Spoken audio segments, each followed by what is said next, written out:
assédio moral ou sexual, importunação sexual, feminicídios. São vários os tipos de violência contra mulheres nas universidades. Relacionamentos abusivos envolvendo membros de centros acadêmicos viraram até tema de estudo da UFO. Ismene Mendes, advogada formada pela Universidade Federal em Uberlândia e vereadora na cidade de Patrocínio, foi morta na própria casa. Que é de 85, que é da Ismene Mendes, que era aluna do curso de Direito, que foi estuprada e assassinada lá em Patrocínio. O inquérito policial não reconheceu o crime e no relatório da morte consta duplo suicídio, além de prévio autoestupro, ocorrido 10 dias antes do falecimento. Os criminosos nunca foram oficialmente identificados. O estudo, produzido pela Comissão da Verdade do Triângulo Mineiro e Alto Paranaíba, aponta a morte de Ismene rodeada de erros e negligências. Roberta Duarte Neves, assassinada brutalmente pelo namorado. Vítima e autor eram alunos de medicina veterinária na UFO. Teve o caso da Roberta, que foi em 1993. Ela foi morta machadada porque terminou um relacionamento com o Daniel. A Roberta e o Daniel faziam veterinária. Ela termina o relacionamento, ele não aceita e a mata.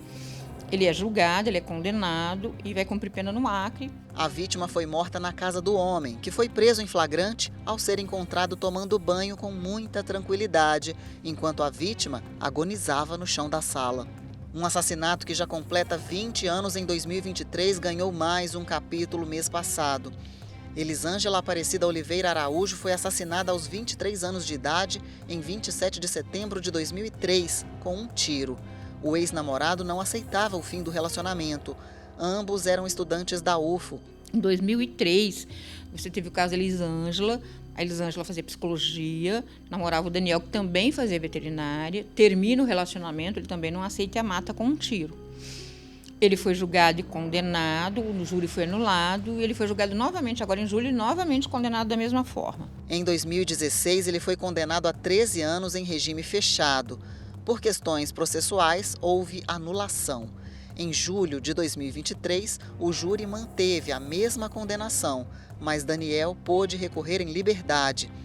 Ela foi morta em um crime bárbaro, enquanto ele se formou em 2008 e, apesar de ter cumprido menos de 6 meses de prisão, seguiu a vida em liberdade. Não dá para esquecer do caso da estudante de medicina da UFO, que também acabou morta. Em 2018, ali você teve um outro caso da Mariana, que era uma residente da medicina, casada, que foi fazer uma prestação de serviço como residente lá em Araguari. O marido matou ela e depois se suicidou. E você percebe que, olha, é 85, 93, 2003... 2018, quase aí, né? Cada 10 anos você tem um episódio desse. Além de, claro, os casos de estupro, muitos noticiados por vocês e muitos que a gente nem fica sabendo, né, gente? Muitos que acontecem em festas.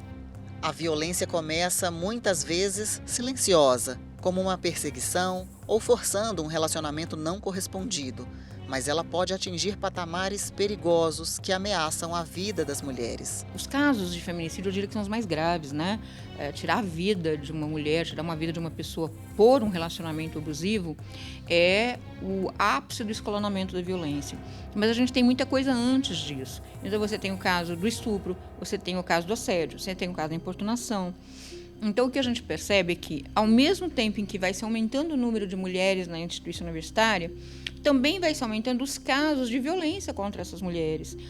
Evidentemente, por uma questão cultural, né? A universidade é fruto do mesmo ambiente que a sociedade é.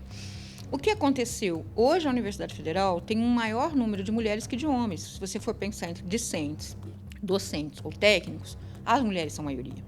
E, evidentemente, por serem e sofrerem violência, elas cobraram que a instituição se posicionasse, e a instituição entendeu que o melhor caminho era estabelecer uma política pública institucional para enfrentar essa violência, tendo desde o acolhimento, as punições, a prevenção da violência e a valorização das mulheres. Tantos casos registrados motivaram uma política institucional na universidade para proteger as mulheres na comunidade acadêmica.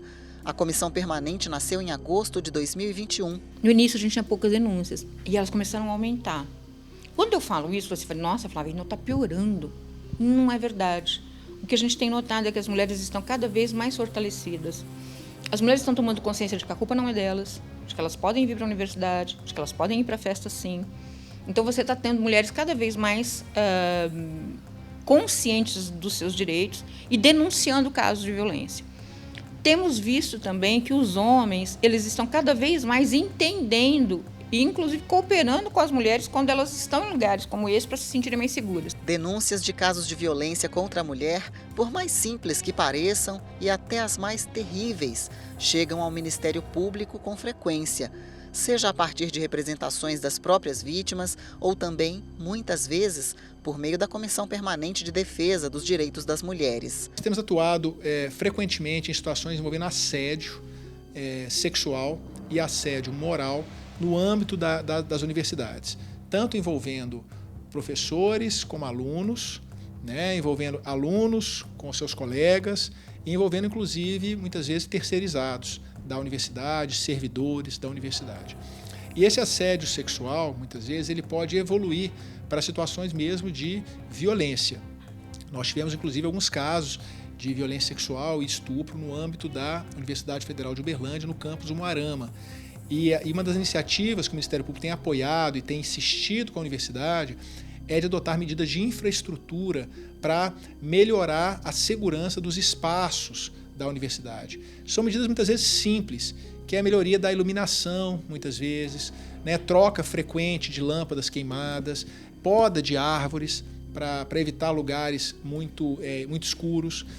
Também estivemos em reuniões com a Polícia Militar para aumentar as rondas nesses espaços próximos aos campi da universidade, seja no âmbito do Santa Mônica, seja também no Umuarama.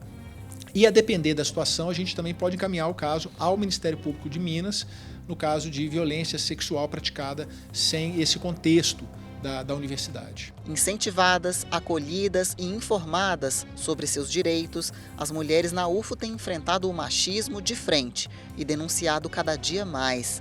O encorajamento ganhou ainda mais força com as consequências impostas aos agressores e a atuação do Ministério Público em favor do público feminino. A universidade recentemente demitiu um professor pela primeira vez que assediou alunas, né? E ele não voltou. Ele entrou na justiça para anular e a justiça disse que a universidade agiu corretamente e manteve a demissão desse docente.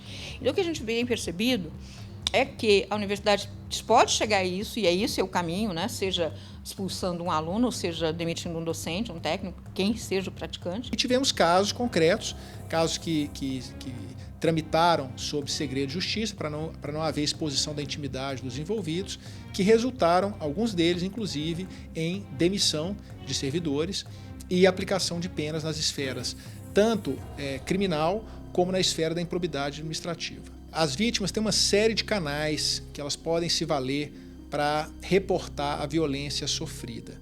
Existe a própria ouvidoria das universidades, existem comissões de prevenção ao assédio das universidades e as vítimas também podem procurar diretamente o Ministério Público, seja pessoalmente, seja por meio da internet, apresentando lá uma representação.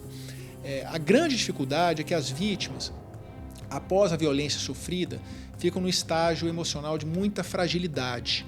E a nossa experiência mostra que as vítimas têm muito receio e medo de retaliações, né? E é natural que isso aconteça porque, historicamente, é muito comum que haja a chamada revitimização.